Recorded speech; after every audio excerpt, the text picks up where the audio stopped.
चाचू। मम्मी, ये जो कुछ भी हो रहा है ना, इस सिला की वजह से हो रहा है। यही आग लगा रही है हमारे घर में सिर्फ और सिर्फ अपने फायदे के लिए। तुम्हें मसला क्या है? नाइला, नाइला, हाय मेरा बच्चा पता नहीं क्या कर रहा होगा वो। चाची आप फिक्र रहने दो।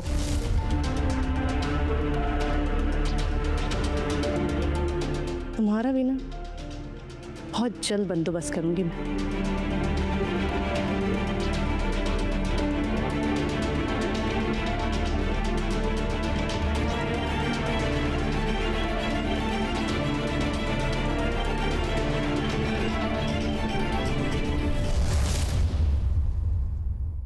अभी आया हूँ ऑफिस से और जब से आया हूँ वो मामा बिल्कुल चुप है। जो सवाल पूछ रहा हूँ बिल्कुल चुप है। मुझे तो समझ नहीं आ रहा कि क्या होगा। तुम प्लीज फिक्र करना छोड़ दो।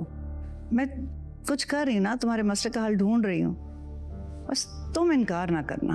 अरे आपा, जो भी औरत आएगी ना, बच्चों ने बहुत टफ टाइम देना है उसे, और मैं उसकी जिंदगी क्यों खराब करूं? मैं इनके एटीट्यूड जानता हूं ना। मेरे ख्याल में कि दूसरी शादी घर को बर्बाद कर देगी। कुछ नहीं होगा, तुम देखना, तुम्हारे लिए ऐसी लड़की ढूंढ के लाऊंगी जो तुम्हारे घर के सारे मसले हल कर देगी और तुम्हारा दुख दर्द भी दूर कर देगी।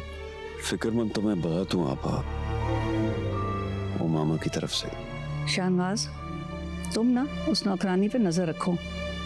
मुझे सारा ने सारी सूरत हाल बताई है। अरे नहीं आपा, आप गलत सोच रही हैं नजमा के बारे में। वो तो बहुत अच्छी औरत है और कितना प्यार करती है उमामा से, और उमामा भी उसे इतना चाहती है।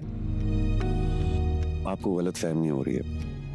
मैं आपसे बाद में बात करता हूँ। ओके, खुदा हाफिज। ओके, खुदा हाफिज।